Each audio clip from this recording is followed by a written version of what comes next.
décapeuse, des scraps. Autrement, voilà, appelé les scrappers. Scrap, scrappers, décapeuses, décapeurs. Donc un engin de terrassement. Voici une image d'un beau 623F avec élévateur. Donc on va essayer d'étudier un petit peu le fonctionnement et l'utilité de cette machine. Dans un premier temps, on va passer sur une petite vidéo de présentation. Je vais avancer un peu la vidéo parce que le début n'est pas très intéressant. Juste pour qu'on comprenne voilà, le fonctionnement. On a une machine qui a une cabine à l'avant, un moteur à l'avant, ici une benne, ce qu'on appelle la benne. Celle-là, c'est une machine, bon, elle est ce qu'on appelle automotrice parce qu'elle a un moteur à l'arrière. Mais c'est une machine qui est autochargeuse, qui va nous permettre de faire du transport à assez grande vitesse et qui va permettre d'éjecter son matériau toute seule et de façon assez propre. Donc ici, on a une lame. La lame va s'enfoncer dans le sol et va permettre de scraper, donc de creuser, de couper le terrain. Voilà ce qui se passe quand la machine fonctionne. On a la lame qui descend, un tablier qui s'ouvre, et on va charger la benne à l'intérieur de la machine jusqu'à ce que celle-ci soit pleine. Une fois que celle-ci est pleine, on pourra repartir, fermer le tablier ici, grâce au vérin et à la banane ici, fermer le tablier, fermer la porte,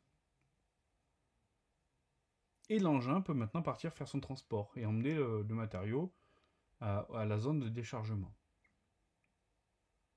Pour décharger, l'engin utilise ce qu'on appelle ici cette plaque, qu'on appelle un éjecteur. C'est quelque chose qui va pousser le matériau à l'extérieur. Et ça va permettre d'étaler le matériau de façon assez uniforme, beaucoup plus que si on le faisait avec un camion, un tombereau par exemple.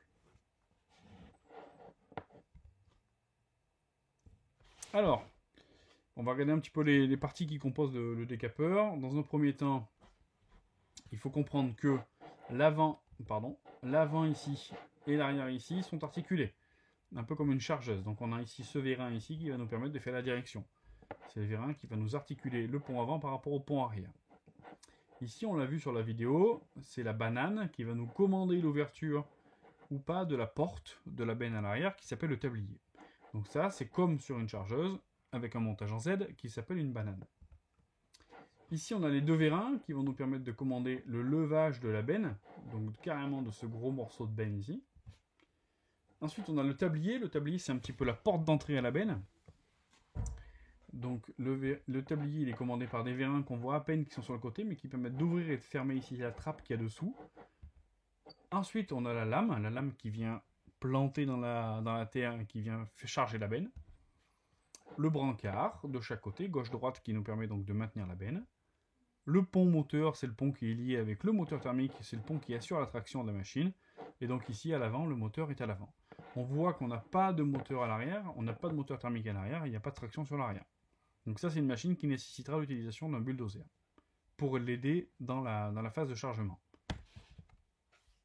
Une autre vue, pour expliquer un peu le fonctionnement, on a ces deux vérins verticaux ici qui vont nous permettre donc de commander le levage de la benne. Quand la benne est pleine, elle est lourde, donc on a besoin de deux vérins. Et ensuite, on a la banane qui va nous permettre, elle, de commander l'orientation de la benne et du tablier. Le tablier, voici le tablier ici, qui nous permet donc, c'est comme on l'a dit, la porte d'entrée dans la benne. Ensuite, une petite vue à l'intérieur de la benne. On voit la lame, facilement ici, la lame qui va piquer dans la terre, qui va se planter dans la terre pour charger. Et on a ici l'éjecteur. L'éjecteur qui est donc la lame, l'espèce de plaque qu'on a vu tout à l'heure, qui sort et qui va pousser le matériau pour le faire sortir quand on est dans la phase de vidage. Voilà, ça s'appelle l'éjecteur. Alors pour récapituler, on retrouve un petit peu tous les éléments qu'on a vu tout de suite. Là, c'est pas la même machine, hein, ça c'est une machine avec un moteur à l'arrière. Donc c'est ce qu'on appelle une machine normalement automotrice, auto-chargeuse, c'est-à-dire qu'elle va pas nécessiter normalement l'utilisation d'un bulldozer pour la pousser. C'est pas toujours vrai. Donc on retrouve notre banane, on retrouve les vérins de tablier pour ouvrir la porte du tablier, on retrouve ici le brancard, les vérins qui me permettent de lever la benne, la lame, moteur pompe, pas de problème, le vérin hydraulique qui va nous permettre de piloter l'éjecteur qui est ici, donc pour faire sortir la terre de la benne, et ici un moteur arrière, qu'on n'a pas toujours. Là, je vous mets une petite vidéo pour illustrer un petit peu le fonctionnement de cette machine avec un bulldozer et surtout une explication d'une machine sur un chantier de TGV qu'il y a eu en France. Le scrapper est un engin sophistiqué qui extrait et transporte à moyenne distance, 1500 à 2000 mètres, des matériaux naturellement meubles ou ameublis après ripage.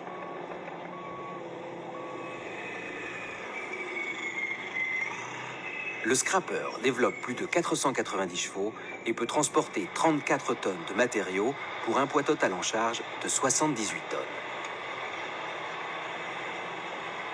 Il nécessite pour son chargement l'assistance d'un bulle pousseur qui fournit l'énergie nécessaire à l'extraction du matériau.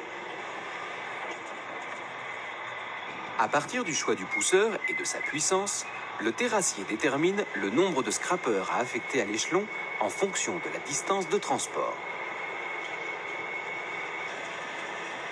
Le motor scrapper travaille comme un rabot à l'extraction et comme un camion dans la phase transport.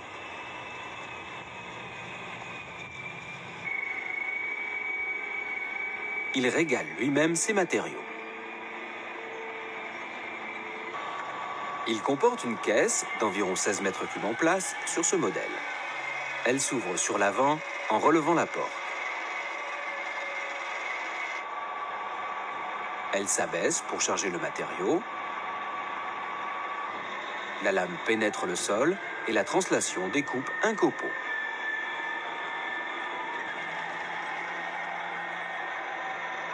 Le tiroir permet de pousser le matériau au déchargement.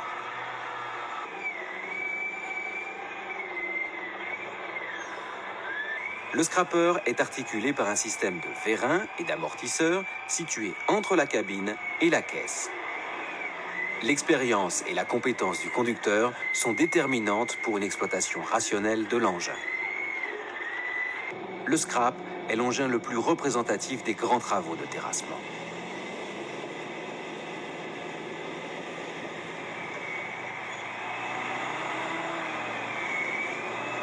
Grâce à des rendements très élevés, de l'ordre de 600 mètres cubes par heure, et sa maîtrise de la qualité, il est l'outil préféré des terrassiers.